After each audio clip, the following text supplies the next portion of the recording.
अब ये बेसिक एक ब्लॉक डायग्राम है जो ये हमें बताती है कि एडीसी से हमने एनालॉग टू डिजिटल जब कन्वर्जन करनी है किसी सिग्नल की, तो वहाँ पे कौन कौन से ब्लॉक्स इन्वॉल्व हैं या कौन कौन से स्टेप्स इन्वॉल्व हैं।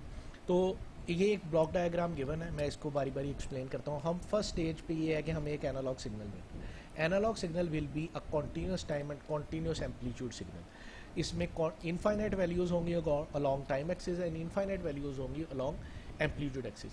तो पहला जो हमारा ब्लॉक होता है वो सैंपल करना, कि हमने डिसाइड करना है कि हमने कितने इंटरवल बाद या कितने टाइम के बाद सिग्नल लेना है, उसको कन्वर्जन स्टार्ट करना है। तो ये बेसिकली हमारा पहला स्टेप है। सैम्पलिंग के बाद अगर आप देखें तो हमारा जो सिग्नल है वो डिस्क्रीट टाइम बन चुका होगा।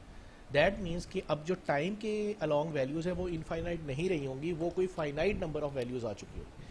तो यहाँ पे सिग्नल जो कन्वर्ट होकर मिलेगा वो होगा discrete time and continuous amplitude. That means कि अभी एम्पलीट्यूड में इनफाइनाइट वैल्यूज़ है, वेयर एज टाइम एक्सिस के अलॉन्ग अब वैल्यूज़ फाइनाइट हो चुकी है, हमारा एक स्टेप अचीव हो चुका है।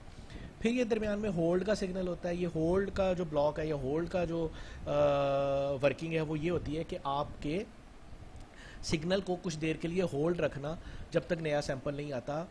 ये उतने टाइम के लिए होती है। जैसे जैसे आगे फर्दर में जाता हूँ तो इसकी इलेबोरेशन भी होती जाएगी, लेकिन इसका फ़िलहाल तक आप अंडरस्टैंडिंग के लिए ये है कि ये होल्ड करने के लिए कुछ देर के लिए वैल्यूज़ को स्टोर रखने के लिए। फिर उसके बाद इसने क्योंकि कोई फंक्शनैलिटी परफॉर्म नहीं की, इसने कोई फाइनाइट इनफाइनाइट नहीं चेंजेस की वैल्यूज़ को, तो आपके पास इसकी आउटपुट भी जो आएगी वो भी डिस्क्रीट इन टाइम होगा और कॉन्टीन्यूस इन एम्पलीट्यूड होगा। इसका काम सिर्फ टेम्परेरी तौर पे उन वैल्यूज़ को स्टोर रखना है। फिर आगे आता है क्वांटाइज। अब हम जो एम्पलीट्यूड एक्सिस के अलॉन्ग चीज़ों को क्वांटाइज करते हैं, एम्पलीट्यूड एक्सिस के अलॉन्ग भी अपनी वैल्यूज़ को इनफाइनाइट से फाइनाइट में कन्वर्ट करें। हम कुछ लेवल्स डिसाइड कर लेंगे। फॉर एग्जांपल 2 लेवल कर सकते हैं, 4 कर सकते हैं, 5 कर सकते हैं।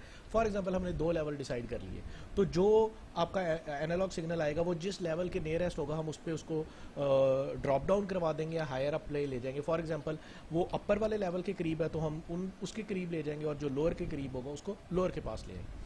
तो अब हमारे पास क्या होगा, अब हमारे पास सिग्नल जो है वो कन्वर्ट हो चुका है discrete in time and discrete in amplitude. तो ये हमारा यहाँ तक सिग्नल कन्वर्ट हो चुका है। अब ये हमारा एक्चुअल में टास्क था कि उसको डिस्क्रीट इन टाइम करना और डिस्क्रीट इन एम्पलीट्यूड करना। लेटर ऑन हम हर क्वांटाइजेशन लेवल को या हर एम्पलीट्यूड जो डिस्क्रीट एम्पलीट्यूड है उसको इनकोड कर देते हैं, उसको बाइनरी सिग्नल 1-0 की फॉर्म में कन्वर्ट कर देते हैं, क्योंकि हमारे पास एक्चुअली जो कंट्रोलर को अंडरस्टैंडेबल डिजिटल सिग्नल है वो सिर्फ उसमें 2 ही लेवल हो सकते हैं, 1 एंड 0।